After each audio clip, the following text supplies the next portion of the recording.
అందరూ బాగున్నారా? ఈరోజు మంచి రెసిపీతో మీ ముందరకు వచ్చానండి. గులాబ్ జామున్ చేసుకుంటాను, చూద్దాం రండి. ఆశీర్వాద గులాబ్ జామ్ పిండి అండి. మీ దగ్గర ఏ కంపెనీ ఉన్నా కూడా తీసుకోండి, చాలా బాగుంటాయండి. నోట్లో ఎత్తి కరిగిపోయేటట్టు ఇప్పుడు చేసి చూపిస్తాం చూడండి.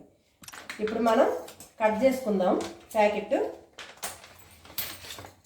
కట్ చేసుకొని దీంట్లో పంపుకుందామండి. ఇప్పుడు మనం ఇందులో కాచి చల్లార్చిన పాలు ఉంటాయి కదండి, ఈ కాచి చల్లార్చిన పాలు మనం వేసుకుంటూ వేలుతో కలుపుకుందాం.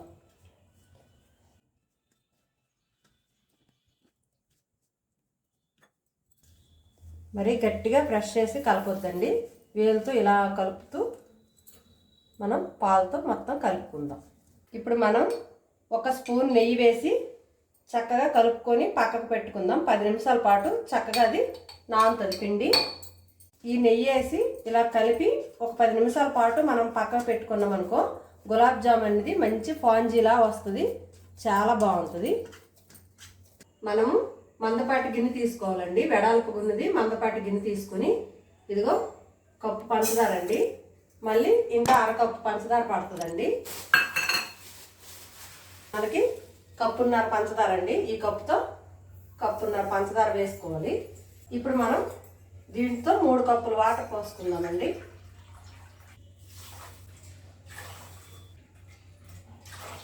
మూడు కప్పులు వాటర్ పోసుకున్నాం కదా, ఇప్పుడు మనం స్టవ్ వెలిగించుకుందాం. మనకి ఇది మరి జిగురు పాకం రావాల్సిన అవసరం ఏమి లేదండి, తీగ పాకం వస్తే సరిపోద్ది. మనం కలుపుకుందాం. ఇప్పుడు మనం బాగా నానింది కదా 10 నిమిషాలు. ఇప్పుడు మనం చిన్న చిన్న బాల్స్లా చుట్టుకోవాలండి. ఇగో స్పాంజీలా వచ్చినప్పుడు మనకి చక్కగా నానినట్టు పిండి చిన్న చిన్న బాల్స్లా చుట్టుకోవాలి. మరీ ఎక్కువ ప్రెస్ చేయకుండా లైట్గా ప్రెస్ చేసుకుంటూ మనం బాల్స్లా చుట్టుకుంటే బాగుంటాయి.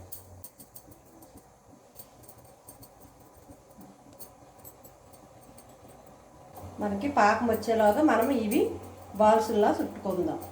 ఇప్పుడు పాకం కొంచెం తీగ పాకం రావాలండి. ఇప్పుడు వాటర్గా ఉంది కదా, కొంచెం తీగ పాకం వస్తే సరిపోద్ది. నేనైతే ఇప్పుడు కలర్ వేసుకుంటానండి, 2 డ్రాప్స్లు. మీకు ఇష్టమైతే వేసుకోండి, లేదంటే స్కిప్ చేసేయండి. ఇప్పుడు నేను 2 డ్రాప్లు వేసుకుంటాను. ఇదిగో పాకం వచ్చేసిందండి. ఇప్పుడు మనం ఇందులో ఒక అరబద్ద నిమ్మరసం పిండుకుందామండి, అరచెక్క నిమ్మరసం పిండుకుందాం.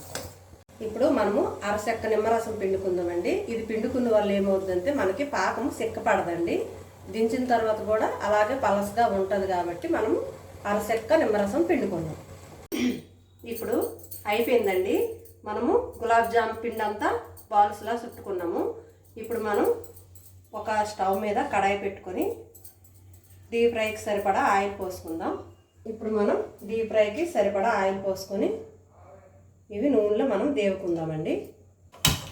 ఇప్పుడు మనం పాకంలోన ఒక స్పూను వేలక్కల పొడి మంచి ఫ్లేవర్ కోసం వేసుకుందామండి. ఇప్పుడు ఆయిల్ వీటెక్కింది, మనము ఇవి డీప్ ఫ్రై చేసుకుందాం. వేసిన వెంటనే కదపొద్దండి, కాసేపు ఫ్రై అయినాక కలుపుకుందాం.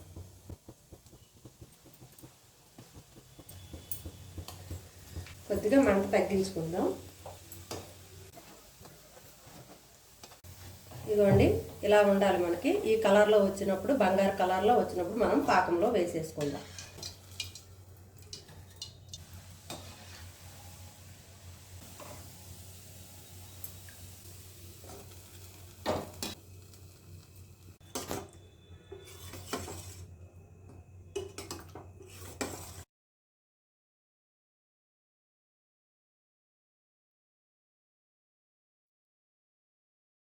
చూసారా కదా ఫ్రెండ్, వేడివేడిగా నోట్లో ఎత్తి కరిగిపోయే గులాబ్ జామున్ ఎంతో టేస్టీగా రెడీ అయిపోయింది.